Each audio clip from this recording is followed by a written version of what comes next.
கலராக jelly pudding எப்படி செய்கிறதுன்னு பார்க்குறதுக்கு முன்னாடி எங்கள் வீடியோவை லைக் பண்ணுங்கள், ஷேர் பண்ணுங்கள், சப்ஸ்கிரைப் பண்ணுங்கள். இதில் நான் 5 ஃப்ளேவர் ஜெல்லி செஞ்சுருக்கேன். வாங்க இது எல்லாமே நம்ம எப்படி செய்கிறதுன்னு பார்க்கலாம்.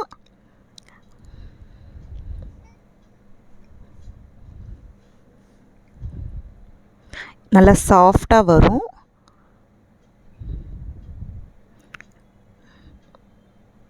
பாருங்கள் இது எப்படி இருக்குன்ட்டு. நல்லா சாஃப்ட் ஜெல்லியாக செஞ்சுருக்கேன்.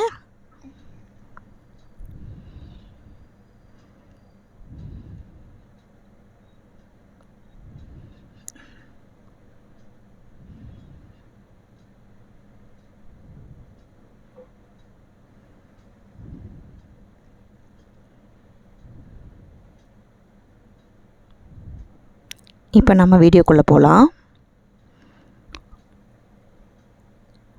ஒரு பாத்திரத்தில் 6 டம்ளர் தண்ணி வச்சு அடுப்பில் வச்சுருங்க. அந்த தண்ணி நல்லா சூடாகட்டும். இதுக்கு நான் 20 கிராம் அகர் எடுத்திருக்கேன். தண்ணி சூடானதும் இந்த 20 கிராம் அகரை நீங்கள் அந்த தண்ணியில் அப்படியே போட்டுடலாம்.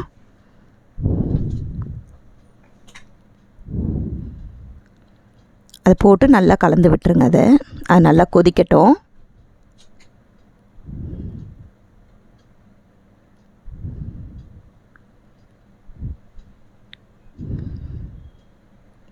அது நல்லா வேகணும்.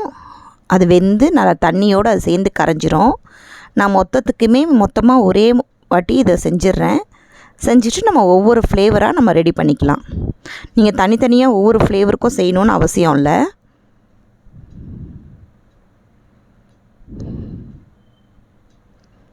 இது கொஞ்சம் வெந்துருச்சு. இது கொஞ்சம் கொஞ்சமாக வேக இந்த மாதிரி தான் கொஞ்சம் கொஞ்சமாக அதோடைய ஸ்ட்ரக்சர் மாறிக்கிட்டே இருக்கும். நல்லா வெந்த பிறகு நல்லா கரைஞ்சிரும்.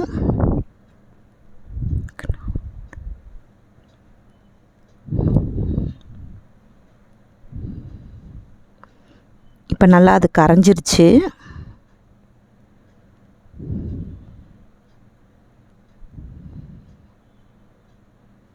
இதுக்கு நான் 1 கப்பு சர்க்கரை எடுத்து வச்சுருக்கேன்.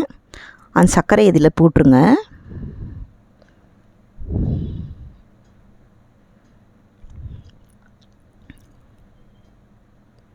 சர்க்கரை போட்டு நல்லா கலந்து விட்டுருங்க. சர்க்கரை நல்லா கரையிற வரைக்கும் நம்ம அப்படியே அடுப்பில் கொஞ்சம் கொதிக்கட்டும்.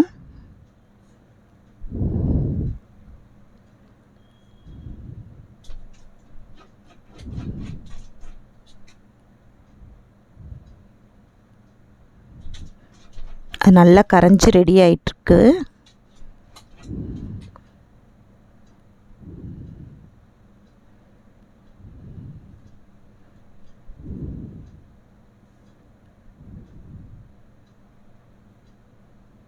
இப்போ நாம் இதை எடுத்து வச்சுட்டு ஒரு சாஸ்பேன் வச்சுக்கோங்க. வச்சுட்டு நம்ம செய்ய போகிற இதுக்கு தேவைப்படுற அளவுக்கு அந்த சுகர் வாட்டரை எடுத்துக்கோங்க.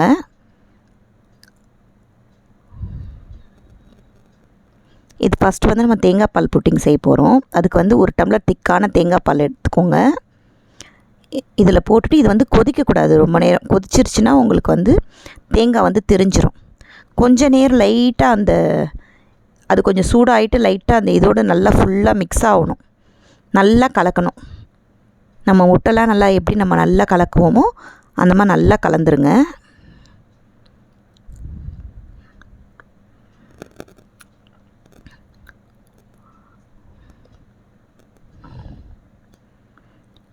டேஸ்ட் பாருங்கள். சுகர் கம்மியாக இருந்துச்சுன்னா இன்னும் கூட நம்ம அந்த வாட்டர் இதில் சேர்த்துக்கலாம்.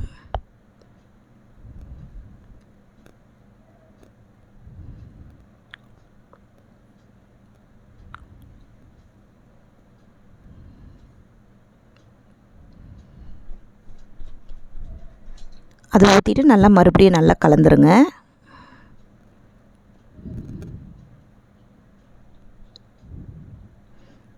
இதை நம்ம கொஞ்ச நேரம் ஆற வச்சுட்டு நம்ம ஒரு பவுலில் நம்ம செட் பண்ணிக்கலாம்.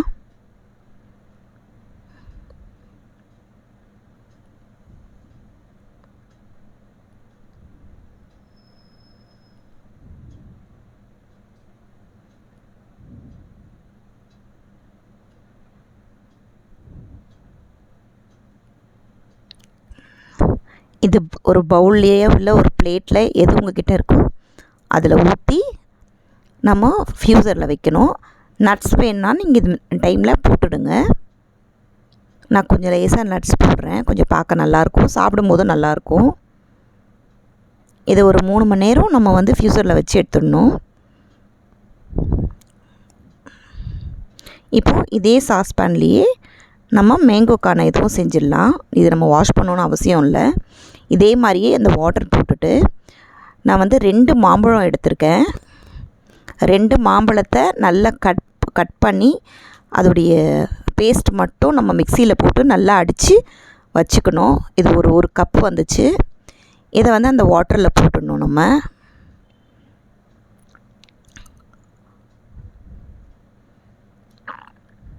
நல்லா ஸ்வீட் மாம்பழமாக எடுத்துக்கோங்க.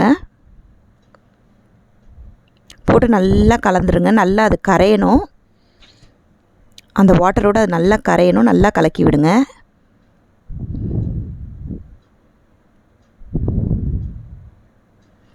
சின்ன பிளெண்டர் மாதிரி ஹேண்ட் பிளெண்டர் இருந்ததுன்னா நீங்கள் அதில் கூட இது பண்ணிக்கலாம். இன்னும் நல்லா அது ஒன்றா கலந்துடும்.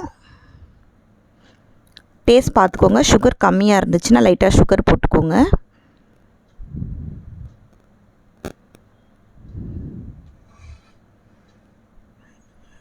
இது ரொம்ப கொதிக்கலாம் கூடாது. லேசாக கொதிக்க ஆரம்பிக்கும் பொழுது கொஞ்சமாக பால் போடும்போது ஸ்டவ்வை ஆஃப் பண்ணிவிட்டு போடுங்க. இல்லைனா பால் வந்து ரொம்ப திரிஞ்சு போய் ரொம்ப தனித்தனியாக வந்துடும். திரிஞ்சாலும் ஒன்றும் பிரச்சனை இல்லை, சாப்பிட்லாம், ரொம்ப நல்லாயிருக்கும்.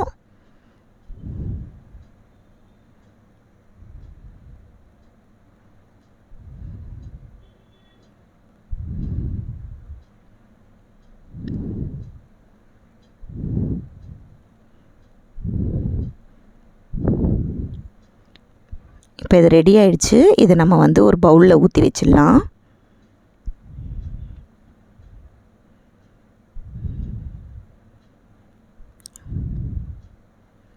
சூடு ஆறுனதும் நம்ம ஃப்ரிட்ஜில் வச்சு ஒரு 3 hours வச்சு எடுத்துடலாம்.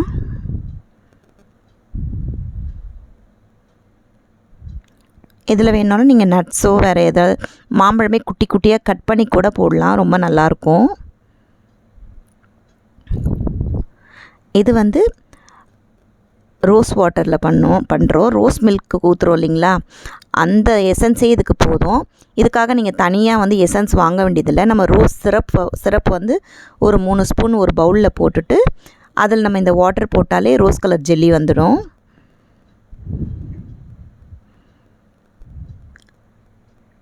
இன்னொன்று வந்து ப்ளெயின் ஜெல்லி பண்ணுறேன். இதுக்கு வந்து ஸ்ட்ராபெரி போட்டு பண்ணுறோம். ரொம்ப டேஸ்ட்டாக இருந்துச்சு ஆனால் அந்த ஸ்ட்ராபெரி ஜெல்லி.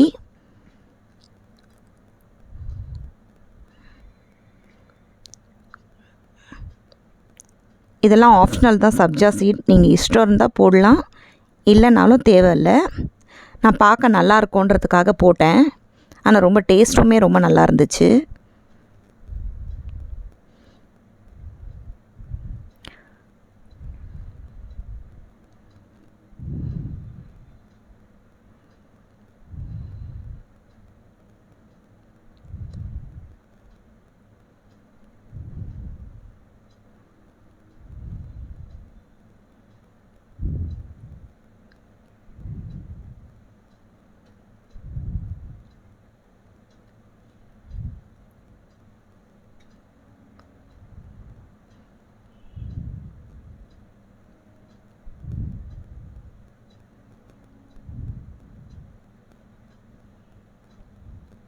இது வந்து நம்ம பால் சர்பத் சாப்பிடுவோம் இல்லைங்களா, அந்த பால் சர்பத்தோட எசன்ஸ் தான். அதுவும் ரொம்ப நல்ல கோலா ஃப்ளேவரில் நல்லா இருந்துச்சு. சேம் இதுவும் அதே மாதிரி தான். அந்த ஒரே ஒரு ஜல்லி வாட்டர் நம்ம ரெடி பண்ணிவிட்டு அந்த ஒரு வாட்டர்லேயே நமக்கு என்னெல்லாம் ஃப்ளேவர் வேணுமோ நம்ம போடலாம். லெமன் ஃப்ளேவர்லேருந்து எல்லா ஃப்ளேவரும் நம்ம யூஸ் பண்ணலாம். ரொம்ப நல்லாயிருக்கும் அது. இந்த ரம்ஜான் டைமில் இந்த நோன்பு வைக்கிறவங்களுக்குலாம் இது ரொம்ப யூஸ்ஃபுல்லாக இருக்கும். நோன்பு திறக்கிறதுக்கு இதை முன்னாடியே ரெடி பண்ணி வச்சுட்டாங்கன்னா அவங்க ரொம்ப அழகாக ஈஸியாக இதை பண்ணி சாப்பிட்லாம். ரொம்ப உடம்புக்கும் ஹீட்டை எடுக்கும். இந்த சம்மர் சீசனில் ரொம்பவே நல்ல பெஸ்ட் இது. இப்போ இது எல்லாமே ரெடி ஆயிடுச்சு.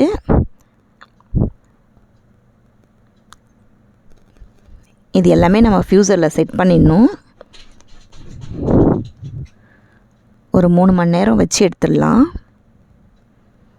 5 ஃப்ளேவர் பண்ணியிருக்கோம்.